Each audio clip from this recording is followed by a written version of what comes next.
tahiyatan islamiyah wa tahiyatan mubarakah wa tahiyatan ahlil jinan wa tahiyatan islamiyah. Assalamualaikum warahmatullahi wabarakatuh. Alhamdulillahirabbil alamin wa bihi nasta'in wa ala umurid dunya waddin. Wassalatu wassalamu ala asyrafil anbiya'i wal mursalin sayyidina wa maulana Muhammadin wa ala alihi wa sahbihi ajmain. Amma ba'd. Yang terhormat Ibu Bupati Jombang, Ibu Mujidah Wahab Hasbullah beserta para staf. Yang kami hormati Ketua Pimpinan Cabang IPENU Kabupaten Jombang, Rekan Muhammad Subhan Masduki. Yang kami hormati Pimpinan Cabang IPPNU Kabupaten Jombang, Rekanita Sri Dewi Lestari. Yang kami hormati segenap Dewan Juri yang insya Allah jujur, adil, dan bijaksana. Dan tak lupa rekan-rekan nitaku yang saya cintai.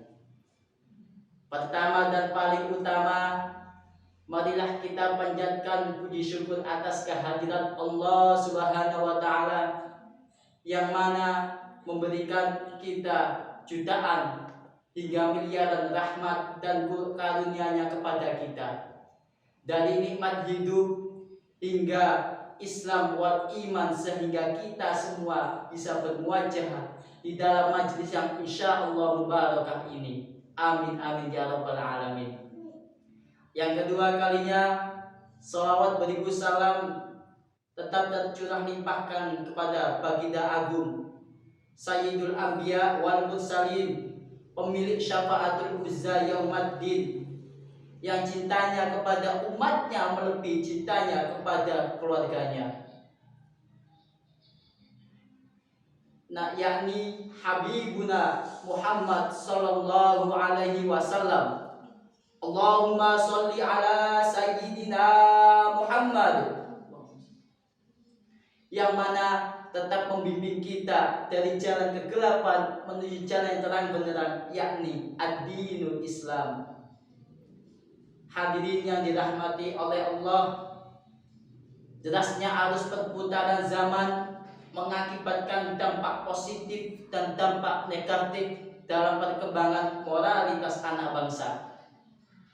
Namun hal yang sangat disayangkan, dari perputaran zaman tersebut banyak menimbulkan dampak negatif daripada dampak positif. Dimulai dari anak kecil hingga orang dewasa, dari orang miskin sampai orang yang kaya. Hal itu disebabkan dari sebab degradasi moral di kalangan milenial. Menurunnya moralitas anak bangsa menjalar ke berbagai bidang, mencakup berbagai masalah, di antara lain kenakalan remaja, korupsi, mabuk-mabuk, dan lain sebagainya. Oleh sebab itu teman-temanku sekalian, dalam kesempatan ini kami akan membawakan tema Syaril Quran yang berjudul Degradasi Moral di Kalangan Kaum Milenial. Di zaman globalisasi, modernisasi, banyak kalangan pemuda-pemudi yang suka selfie, joget sana sini untuk mencari sensasi. Betul? Hal itu merupakan salah satu contoh dari degradasi moral di kalangan kaum milenial. Hadirin yang dirahmati oleh Allah, di dalam ajaran Islam sendiri terdapat fondasi keluarga, yang mana peran orang tua sangatlah penting dalam pembentukan karakter pada individu. Oleh karena itu, setiap mukmin atau pemimpin keluarga memiliki posisi terpenting dalam menggaungi bahtera rumah tangga. Hal ini sudah difirmankan oleh Allah Subhanahu wa Ta'ala di dalam Al-Quran surah At-Tahrim ayat 6.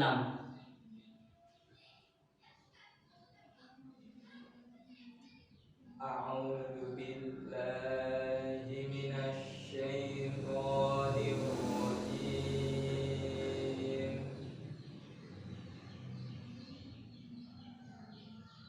Bismillahirrahmanirrahim.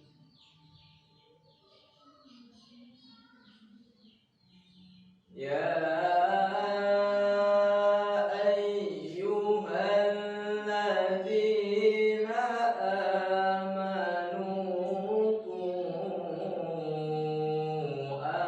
anfusakum wa ahlikum nara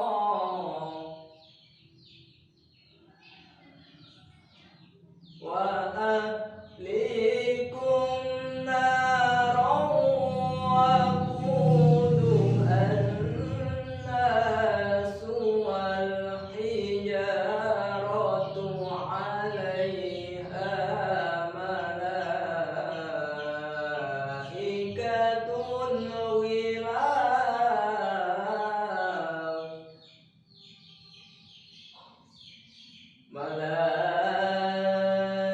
malaikatun wiladun shidadun la ya'suna Allah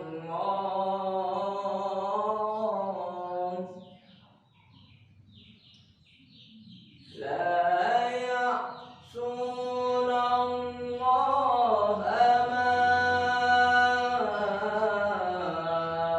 amarahum wa yaf'aluna ma yu'marun.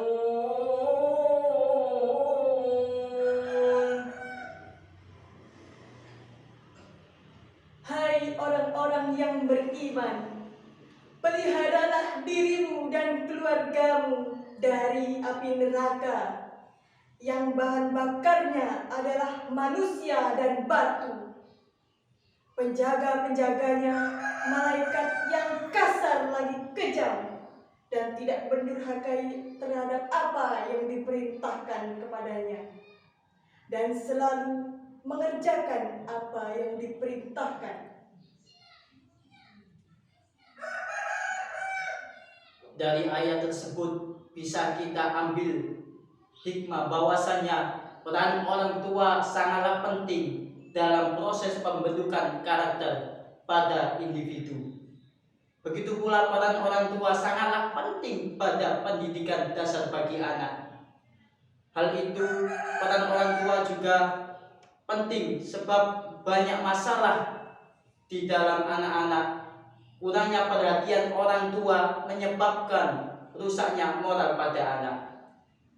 Dalam Islam, dalam sisi edukatif, maka peran Islam berfungsi sebagai satu, yaitu menumbuhkan keyakinan pada anak. Yang kedua, yakni tentang kebudayaan. Yang tiga, yaitu tentang moral. Dan yang terakhir, yaitu tentang keterampilan. Hal ini sudah dijelaskan oleh Rasulullah SAW di dalam hadisnya. Allimu auladakum wa ahlikumul khaira wa adzibuhum.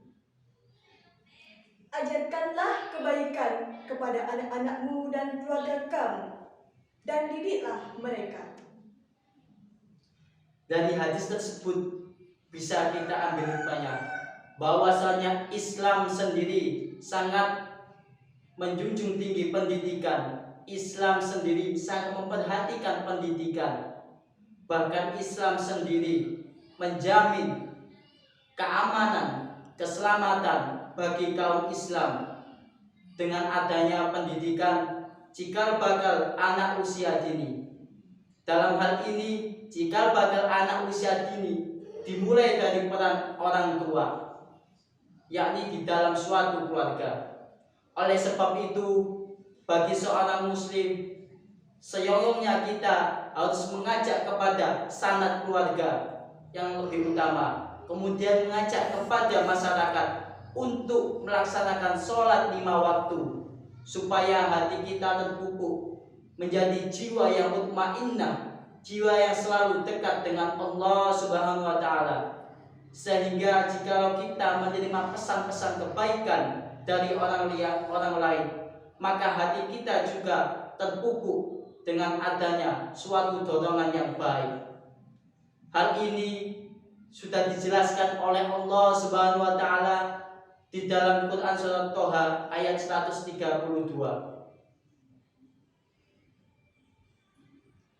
Wa'mur ahlaka bis-sholati wastabir 'alaiha la nas'aluka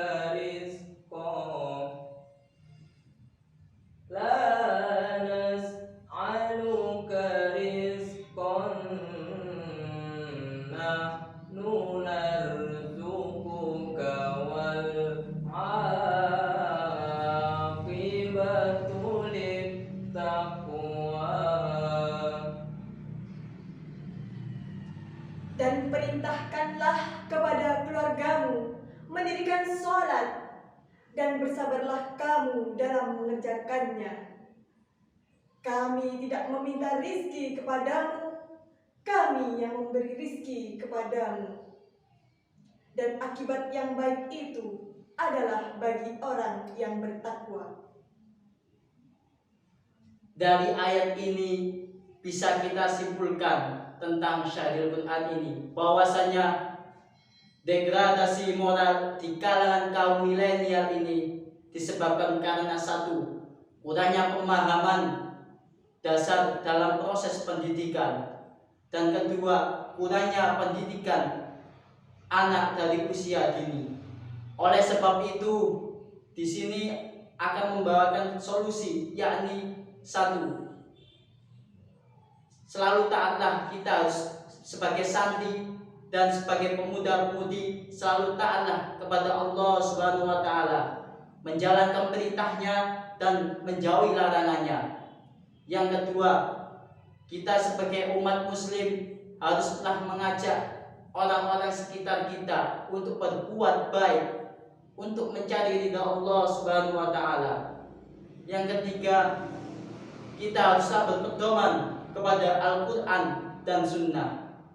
Dan yang terakhir, kita haruslah berpedoman kepada junjungan kita Nabi Agung Muhammad Sallallahu Alaihi Wasallam, yang mana dari hal tersebut membawakan suatu kebaikan jikalau kita benar-benar berpedoman kepada baginda Nabi Muhammad Sallallahu Alaihi Wasallam. Jikalau kebenaran, tentunya itulah datang dari Allah semata. Jikalau ada kesalahan, tentu itu datang dari diri kami pribadi. Wallahu muwaffiq ila aqwamit thoriq. Wassalamu alaikum warahmatullahi wabarakatuh.